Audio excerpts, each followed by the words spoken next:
Assalamualaikum warahmatullahi wabarakatuh. Hello everyone, how are you today?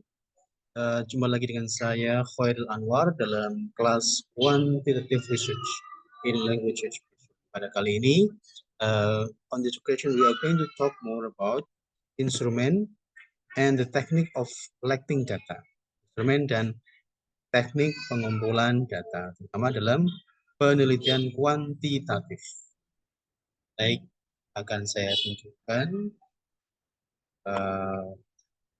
pada Anda mengenai instrumen dan teknik pengumpulan data dalam slide saya. Wait a minute.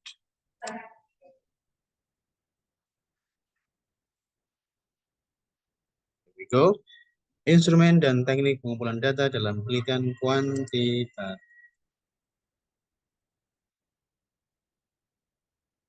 Data adalah inti dari proses penelitian, yaitu informasi ya. Informasi yang ingin didapatkan. Kalau Anda ingin mencari data mengenai motivasi anak dalam belajar, maka datanya berupa informasi mengenai anak belajar. Ya, data perlu diperjelas. Data itu juga bisa berupa hasil tes dan lain sebagainya. Hasil wawancara juga bagian dari data. Data yang valid dan reliable atau reliable yang dapat diandalkan akan memberikan hasil penelitian yang kredibel. Dengan demikian, pemahaman tentang teknik pengumpulan data menjadi krusial. Instrumen dan teknik penelitian kuantitatif sangat penting dalam pengumpulan data. Data berfungsi untuk menganalisis dan mengidentifikasi variabel-variabel penelitian. Instrumen penelitian ini akan menentukan keakuratan relevansi dan perwakilan data yang dihasilkan. Dan nantinya akan berdampak pada kredibilitas serta validitas hasil penelitian. Ini sangat penting. Maka perlu bagaimana data itu dikumpulkan dengan instrumen yang tepat. Ketika instrumen yang digunakan tidak tepat, maka hasilnya pun tidak bisa dipercaya atau tidak kredibel. Ketika Anda ingin menguji atau ingin mendapatkan data mengenai keterampilan berbicara siswa, maka instrumen yang digunakan harus valid. Instrumen bisa berupa tes mengenai speaking ya. Jadi bukan Anda menggunakan tes listening untuk mendapatkan data speaking.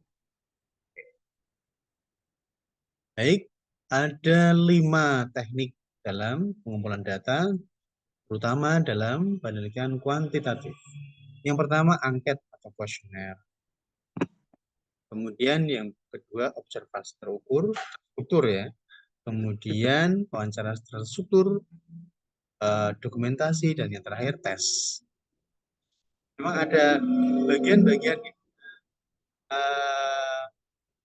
teknik ini bisa juga akan bisa mengarah kepada penelitian kualitatif. Seperti halnya wawancara, presentasi, juga bisa masuk ke kuali, tergantung bagaimana sedalam apa instrumen itu atau teknik pengumpulan data itu dilakukan. Yang pertama, angket atau kuesioner. Angket atau kuesioner adalah teknik pengumpulan data dalam penelitian kuanti yang menggunakan daftar pertanyaan tersusun secara sistematis. Pertanyaan dapat berupa pilihan tertutup atau isian terbuka sesuai dengan tujuan penelitian. Pilihan tertutup itu artinya bahwa pilihannya sudah ada, sehingga responden tinggal memilih pilihan itu. Beda dengan isian terbuka. Isian terbuka bisa jawabannya bisa sesuai yang diinginkan oleh responden, atau bisa jadi jawabannya bisa berbeda-beda antara responden satu dengan responden yang lain. Kemudian teknik ini efektif untuk mengumpulkan data dari sampel besar dan dianalisis secara statistik.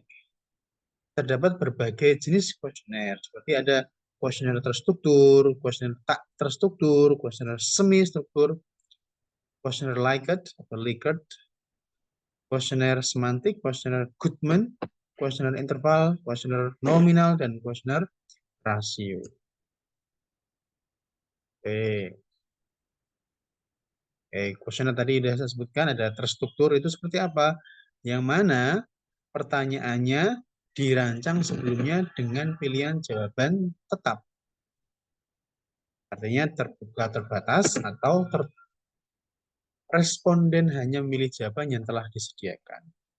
Lalu kemudian ada kuesioner tak terstruktur. Kuesioner ini memberikan kebebasan kepada responden untuk menjawab dengan kalimat sendiri. Ya, seperti open-ended questionnaire, istilahnya begitu ya.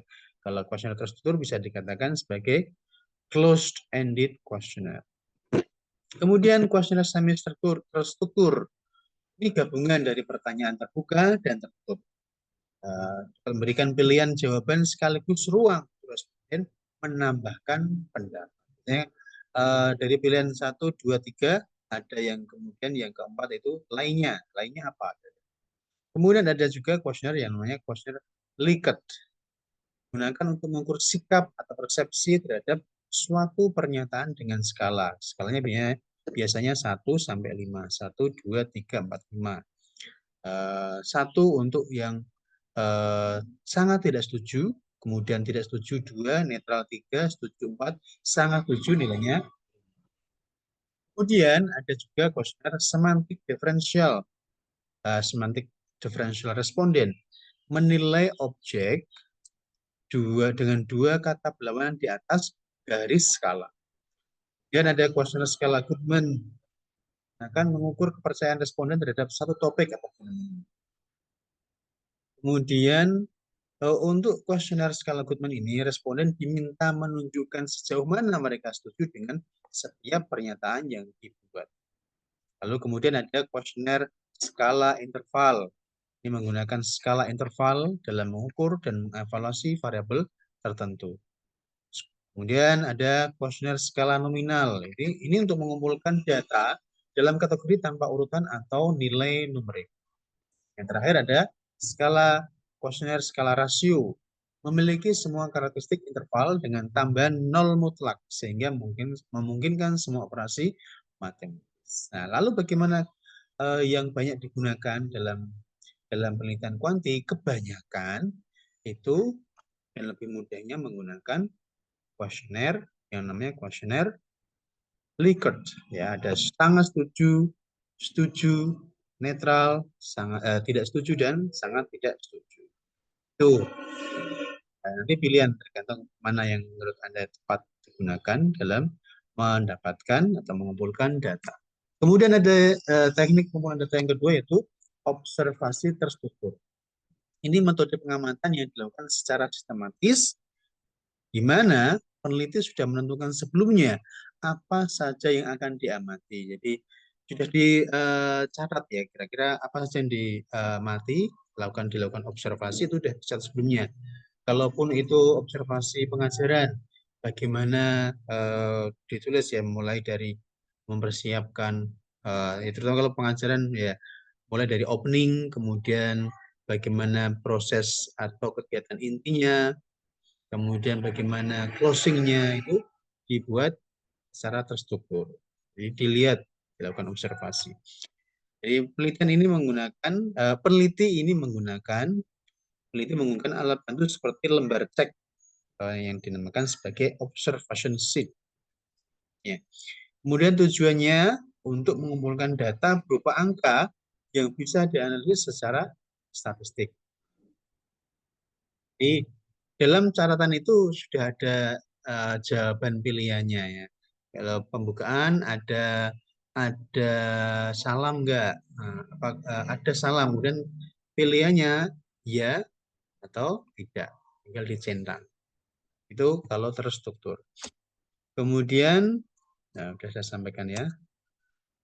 Kalau nanti ya nilainya 1, kalau tidak diberi nilai 0. Nanti akan dikalkulasi kalau sudah semuanya diobservasi. Jumlahkan. Kemudian teknik yang berikutnya namanya wawancara terstruktur. Nah, yang namanya terstruktur itu sudah tertulis ya. Jadi apa yang ditanyakan kepada responden itu sudah tertulis dan tidak melenceng dari yang ditulis itu pertanyaannya. Jika dengan wawancara yang mengarah kepada kuali, itu wawancaranya akan banyak cabangnya. Satu pertanyaan, ketika jawabannya begini kok ingin ditanyakan yang lebih dalam lagi, maka akan ditanyakan berikutnya, berikutnya lagi, gitu. Bedanya kuali dan kuanti. Kemudian teknik pengumpulan data. Ada yang namanya dokumentasi. Ini cara mengumpulkan data dengan menggunakan bahan atau sumber yang sudah ada, seperti foto, rekaman, laporan tertulis. Kalau pengajaran atau pembelajaran bisa laporan atau silabus, RPP, lesson plan, dan lain sebagainya. Ia akan mendapatkan, peneliti akan mendapatkan informasi yang tepat dan terpercaya yang akan digunakan untuk mendukung temuan penelitian. Kemudian yang terakhir tekniknya bisa dengan menggunakan tes atau melakukan tes. Melakukan tes. Alat ukur ini, tes ini digunakan untuk mengetahui kemampuan atau kemampuan seseorang berdasarkan indikator tertentu. Tes speaking atau tes reading, writing, itu harus sesuai dengan data yang ingin didapatkan. Bedanya wawancara dengan kuesioner adalah kalau wawancara dilakukan dengan lesan, sementara kuesioner dilakukan dengan tertulis. Ya. Kemudian jenis instrumen tadi ya. Jadi kalau tekniknya adalah angket, menggunakan angket, maka instrumennya ya angket. Dan kalau melakukan tes, maka instrumennya adalah berupa tes. Kemudian tes tersendiri ada tes yang terstandar yang sudah ada kayak TOEFL, IELTS, tes IQ, juga tes yang buatan guru sesuai yang disesuaikan dengan kurikulum yang ada. Kemudian untuk observasi bisa dengan menggunakan instrumen observation sheet atau lembar observasi. Kemudian kalau wawancara bisa dengan menggunakan interview guide, ya, interview guide atau lembar interview. Di antara teknik pengumpulan dengan instrumennya saling terkait. Kalau Anda ingin menggunakan teknik kuesioner, maka jenis instrumennya adalah kuesioner. Kalau Anda ingin melakukan mengumpulkan data dengan menggunakan tes, maka instrumennya berupa tes. Lalu bagaimana agar instrumen itu valid dan reliable, maka harus dilakukan validitas dan reliabilitas. Valid itu artinya syah, reliabilitas itu artinya ada keajekan dalam penggunaan. Jadi ketika instrumen itu contohnya tes ya digunakan di kelas 1 dengan di kelas yang lainnya, tentu dengan kelas yang homogen ya, yang sama, maka hasilnya pun tidak jauh berbeda. Itu reliabilitas. Kemudian ada beberapa jenis validitas instrumen. Ada yang namanya validitas isi atau content validity. Nah, jadi nanti akan dicek. Pengeceknya bisa oleh expert judgment, oleh para expert yang ahli di bidang itu, dicek apakah butir-butir, kalau contohnya tes, maka apakah butir-butir pertanyaan itu sudah sesuai dengan data yang ingin didapatkan atau tidak. Nah, kalau sudah dicek isinya, maka akan ada validitas. Maka dikatakan valid oleh expert judgment. Validitas isu itu juga bisa dilakukan dengan menggunakan SPSS. Masing-masing butir akan dilihat apakah valid atau tidak. Kemudian ada validitas konstruk atau construct validity. Ini mengukur apakah instrumen benar-benar mempresentasikan konstruk teoritis. Jadi masing-masing butir tes pertanyaannya apakah sesuai dengan teori, sesuai dengan untuk kelas 5 teorinya tes untuk kelas 5 harus seperti ini. tulisannya harus besar-besar, tidak. Kemudian tidak ada, kalau anak kelas 1 SD tidak ada huruf kapital dan lain sebagainya. Itu terkait dengan validitas konstruk dan face validity. Face validity, tampilan. Kemudian validitas kriteria. Kemudian bagaimana dengan reliabilitas instrumen? Ada yang namanya relativitas stabilitas atau tes retest, dilakukan diuji 2 kali. Dilakukan ketika instrumen diuji 2 kali pada waktu berbeda kepada orang yang sama. Jika hasilnya hampir sama, berarti instrumen stabil atau reliable. Biasanya SPSS yang digunakan menggunakan Pearson dan Interclass Correlation Coefficient atau ICC. Kemudian ada yang namanya reliabilitas konsistensi internal. Ini mengukur seberapa konsisten butir-butir pertanyaan dalam satu instrumen. Jika semua butir mengukur hal yang sama, maka skor antar butir akan saling berkorelasi. Teknik yang sering digunakan biasanya menggunakan Cronbach alpha, di mana nilai di atas 0,70 dianggap cukup baik atau dianggap reliable. Jadi kalau kurang dari 0,70, maka tes atau instrumennya dianggap belum reliable atau kurang reliable. Itu untuk bisa mengetahui itu bisa menggunakan SPSS. Ada yang bisa juga dengan menggunakan KR20 atau KR21 atau split half reliability. Kemudian ada yang namanya reliabilitas bentuk paralel. Ini mengukur konsistensi dua versi berbeda dari instrumen yang dirancang untuk mengukur hal yang sama. Jika hasil dari kedua versi menunjukkan korelasi tinggi, maka instrumen tersebut memiliki reliabilitas yang baik. Ada yang terakhir ini reliabilitas inter-rater reliability. Jadi kalau Anda ingin mengecek seberapa kemampuan berbicara siswa, Anda bisa melakukan tes Anda sebagai peneliti dan juga ada guru sebagai rater 2. Jadi rater itu penilai ya. Ada 2 penilai. Dinamakan inter-rater reliability. Dari 2 penilai itu akan dilihat hasilnya. Kalau hasilnya tidak jauh beda, ketika mengetes speaking contohnya, maka dianggap sebagai reliable. Tentu hasilnya nanti akan dicek juga dengan menggunakan SPSS. Jadi kalau saya rater 1, ada rater 2, saya ngasih nilai 80 kepada anak yang telah melakukan presentasi berbicara, sementara rater 2 juga tidak jauh beda dengan Anda hasilnya, nilainya, maka dianggap nantinya akan mengarah pada reliable.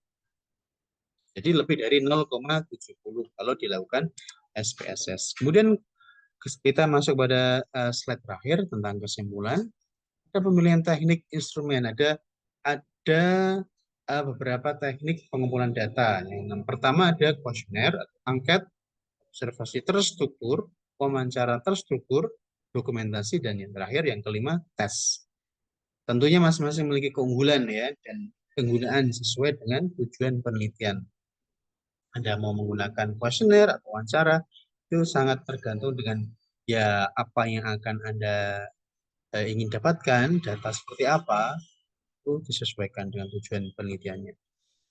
Kemudian dari instrumen tersebut harus dicek validitas dan reliabilitasnya. Ini akan dianalisis secara statistik agar lebih akurat. Dengan demikian, pemahaman dan penerapan teknik serta instrumen pengumpulan data yang tepat akan mendukung keberhasilan penelitian kuantitatif dalam menghasilkan temuan yang bermakna dan dapat digeneralisasi.